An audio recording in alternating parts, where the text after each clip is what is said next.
નમસ્કાર મિત્રો, હું હરિવર્ધન ચોકસી આપ સૌનું સ્વાગત કરું છું. મિત્રો, આજના વિડીયોમાં આપનું ખૂબ ખૂબ સ્વાગત.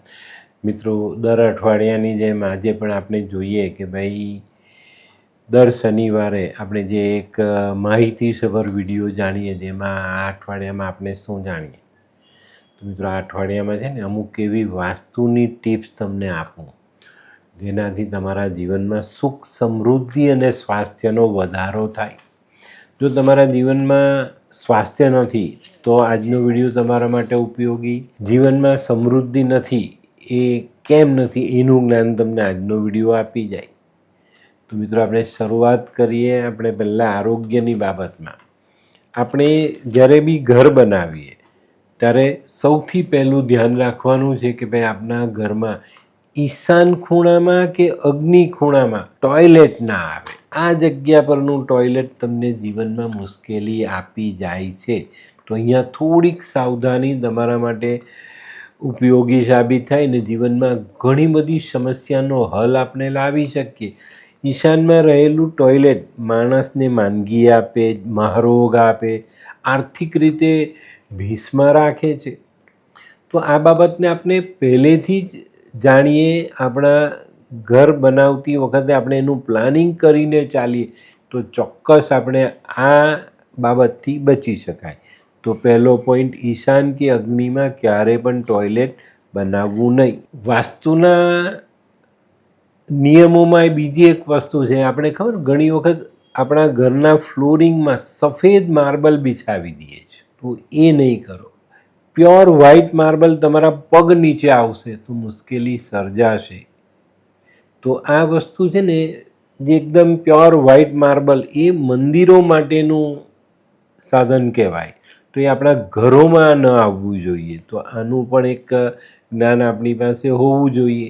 એનાથી એક ડગલું આગળ ચાલીએ તો આપણા ઘરોમાં સ્ત્રીઓનું સન્માન હંમેશા આપણે કરવું જોઈએ. એનું અપમાન કરવું, એને પીડા આપવી, એને દુઃખ આપવું એ આપણા માટે યોગ્ય સાબિત નથી થતું. તો આ એક બાબતની કાળજી તમારે અવશ્ય રાખવી જોઈએ. અને આવા સારા ઘરોમાં જે સ્ત્રીઓ રહેતી હોય ને, એને પણ પોતાનો દેખાવ સારો રાખવો જોઈએ, વ્યવસ્થિત કપડાં પહેરવા જોઈએ અને સાજ શણગાર સજીને રહેવું જોઈએ. મેકઅપ કરવો એટલે એવું નથી કે ભાઈ એકદમ પેલું લગ્નમાં જતા હોય એવો, પણ સામાન્ય રીતે વ્યવસ્થિત થઈને રહેવું જોઈએ. સ્ત્રી ઘરની લક્ષ્મી કહેવાય અને એનું જ રૂપ જો બરાબર ન હોય તો એને મુશ્કેલી પડે છે. એનાથી એક પોઈન્ટ આગળ ચાલીએ ને તો જે ઘરોમાં આધ્યાત્મિક વાતાવરણ છે, દેવો દેવીઓનું પૂજન થાય છે, એના દીવો અગરબત્તી થાય છે, ઘરનું વાતાવરણ સુગંધિત રખાય છે, એવા ઘરોમાં લક્ષ્મીનો વાસ અવશ્ય હોય છે. આપણે ઘણી વખત જોઈએ છે, ઘર ગંદુ પડ્યું હોય, કપડાં ગમે તેમ પડ્યા હોય, ઘરમાં જાડા બાંધ્યા હોય, સાફ સફાઈ હોય નહીં, પેલા કબાટ નીચે, પલંગ સોફા નીચે જાડા બાંધેલા હોય, તો આ ઘરોમાં શુક્ર ડિસ્ટર્બ થાય અને શુક્ર એમાં લક્ષ્મી છે. તો જો તમારા ઘરમાં આ રીતનું વાતાવરણ હોય ને આ રીતે તમારું ઘર હોય તો ત્યાં લક્ષ્મી ક્યારે આવતી નથી. તો આમાં સુધારો લાવો.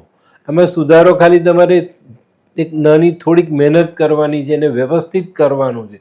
અને જ્યારે તમે એને વ્યવસ્થિત કરી દો છો તો આપોઆપ આ ઘરોની ઓરા બદલાય છે અને એનાથી તમને એક સારું પરિણામ પ્રાપ્ત થાય છે. હવે બીજી એક વાત આપણે વડીલો પણ કહે છે અને આપણા શાસ્ત્રો પણ કહે છે કે ભાઈ સંધ્યાકાળે કચરો કાઢીને ઘરની બહાર ન કાઢવો.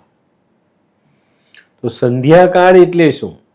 સંધ્યાકાળ એટલે જે દિવસના જે ગ્રહો આકાશમાં ગોચર કરતા હતા તેનો અસ્ત થયો, શનિ રાહુ કેતુનું શરૂ થવું, એ લોકોનું સામ્રાજ્ય શરૂ થાય ને ત્યારે આપણે આ કચરા બહાર કાઢીએ તો આપણા માટે મુશ્કેલી લઈને આવે છે. તો સાંજે સંધ્યાકાળે આ કામ ન કરો તો ચોક્કસ થોડા સમય પહેલાં તમે આ કામ કરી લો, જેથી સાંજના સમયમાં ઘર સાફ સુથરું પણ રહે અને સંધ્યાકાળે આપણે કચરો બહાર કાઢવાનો વારો ન આવે. આપણા ઘણા બધા શાસ્ત્રોમાં એનો બી ઉલ્લેખ છે કે સંધ્યાકાળે લક્ષ્મી આવે છે તો તે પહેલાં આપણે ઘરની સાફ સફાઈ કરી દઈએ ને તે સમયે કચરો બહાર ન કાઢીએ તો માં લક્ષ્મીને પણ આવવાનો સાફ સુથરો રસ્તો મળી જાય. આપણે ઘણીવાર છે ને આપણા ઘરોમાં નાના નાના મંદિરો બનાવીએ, દેવસ્થાન બનાવીએ, પણ એની સાફ સફાઈમાં ધ્યાન નથી આપતા. એને 2-4 મહિના સુધી સાફ નથી કરતા. પછી કોઈ દિવસ ટાઈમ મળ્યો તો કાઢ્યા ને મૂક્યા ભગવાનને, એમાંથી સાફ કરવા કાઢ્યા તો ભગવાનને ગમે ત્યાં મૂકી દીધા. આ બધા જે કાર્યો છે ને એ તમને જીવનમાં મુશ્કેલીમાં લઈ જાય છે. ભગવાનને જ્યારે પણ બહાર કાઢો મંદિરની બહાર, તો એને વ્યવસ્થિત સ્થાન આપો. એને ગમે ત્યાં નહીં મૂકી દો. નીચે મૂકીને કરશો તો એ અસાધના થતી કહેવાય.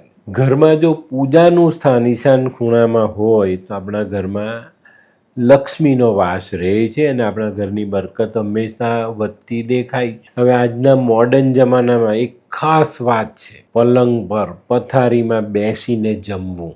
જે ઘરોમાં આ ઘટના થતી રહી છે એ ઘરોમાં ક્યારેય સુખ સમૃદ્ધિ આવતી નથી. આવા ઘરોમાંથી ધન ધાન્યની કમી થાય છે, લક્ષ્મી રિસાઈને જતા રહી છે. તો જે આ તમારો સૂવાનો બેડ છે એની પર બેસીને ક્યારેય જમો નહીં.